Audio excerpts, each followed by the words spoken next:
Lingala News ni magazini ili natukabraka mainformasyon ya kweli ili tunafuataka kila siku Lingala News. Lingala News magazine et ça la information à solo. Ne vous trompez pas d'adresse pour être bien informé. Suivez Lingala News. Lingala News toujours. N'oubliez pas de rester connecté sur Lingala News.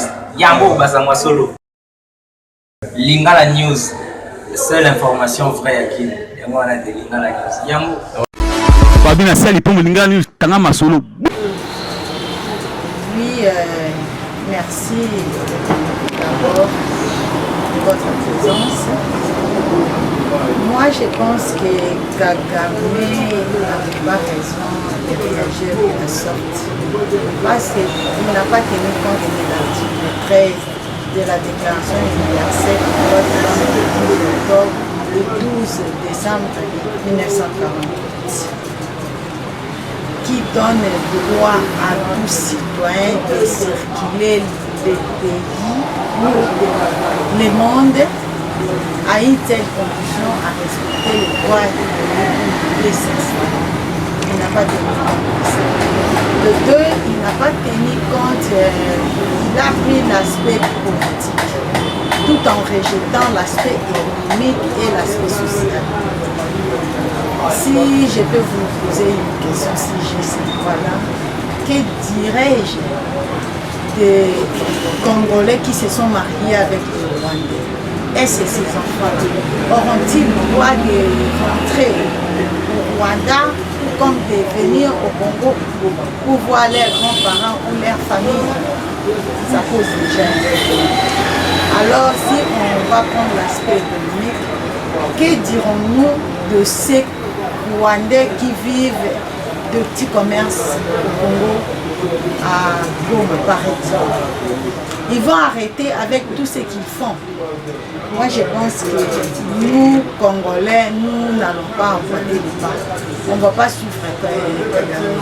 Nous sommes un pays hospitalier, connu de tous. On ne va pas suivre ces mouvements-là, le mouvement de Kagame. Nous allons rester serein, suivre le mot d'ordre de notre président, Fachi Beton.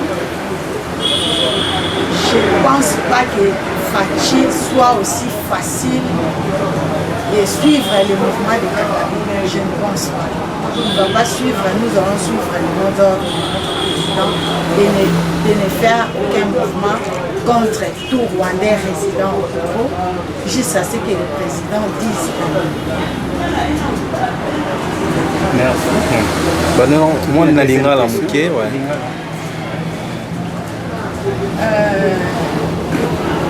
kolanda makambo oyo Kagame asali na maloba na ye, namoni ke Kagame a tenir compte te na aspect juridique ya droit de l'homme. Dans l'article 13, il y a déclaration universelle des droits de l'homme, il y a 10 décembre 1948. Et puis si tout citoyen makasi ya kotambola na mokili ba place alingi à une telle condition ya kotosa mibeko ya mboka oyo nini ye akomi azali ya liboso.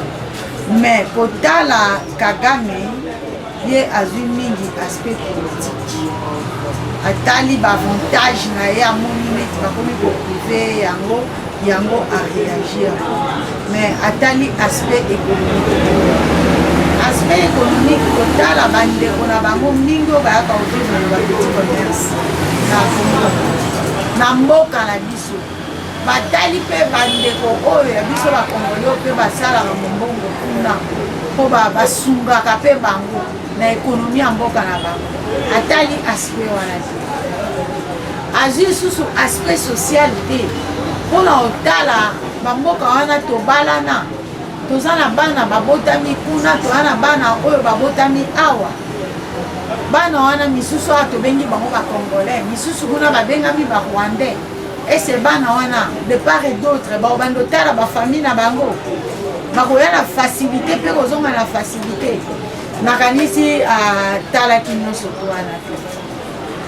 na yango epesi biso mpe droit ya kokoma lokola ye te.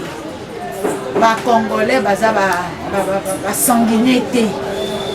Bacongolais toyebani mokili mobimba toza mboka moko Congo eza mboka moko eza hospitalier. Eloko wana euta na mokoko na biso toyebi koyamba motupa ya bien. Soki ozwi mpe mopaya na ndako na okomisi ye lokola kaka mwana mboka okomaltraite ye te. Ozomona bato wana nyonso tu ndenge tovandaka na bango eza ezali culture oyo tozalaka. C'est pas pour autant que tokomaltraite bato nyonso mpo Rwanda etraite biso bongo. Tozosenga kaka na gouvernement na biso à travers ministère ya affaires sociales bazwa badisposition moko conséquente. Donc bayeba kozwa bamesure oyo esengeli rapatriement ya bandeko na biso oyo bazobenga na bango bazwa bango vraiment na lombangu baya na bacondition ya bien avant que mabe ekota. Basi toyebi bacongolais oyo bazalaka na bamboka libanda modele bazongisaka bango babotolaka bango biloko na bango bazongisaka bango très pauvre na baoyo nyonso bainvestisaki na bamboka. C'est pourquoi tosengi gouvernement na biso azwa badisposition moko conséquente avant que pire ekomela bango. Et puis tosengi mokonzi ya mboka amboite les pâtés, agir mpe na baémotion te, agir na baémotion te. Toyebi ala na maîtrise ya makambo azwa vraiment mutune avandisa alala butu ntongo etana ayeba koagir avec beaucoup d'attention, de réflexion po tokwela na bapiège wana ya Kagame te. Biso toza lokola bango te, biso toza motema ya boyami, toza na bakonzi na biso oyo bala na bomoto bala na boyambila te ya biso yango. Donc président vraiment atia motu na ye na se agir na baémotion te po eloko basala yango na baémotion basala yango bien. Congolais nyonso azala na kimia esika azali tozela mot d'ordre ya mboka tokende na bavitese te pasi torise to agir mabe ekwela mokonzi na biso topesa ye raison oyo aza na mboka pasi soki Kagame akomi na décision wana ayebi ke président na biso faci asa polisi atie donu na soni wana ake bongo. Alors président azala très prudent. Décision oyo azwa azongo vraiment na tranquillité nyonso après kolala pongi ya bien ayebi ke asi akosi bangoba. Donc ye sikoyo aza Goliath tozala na tranquille. Merci. Ngape na tondi bino. Babina sali pongo lingala ni tanga masolo boucle.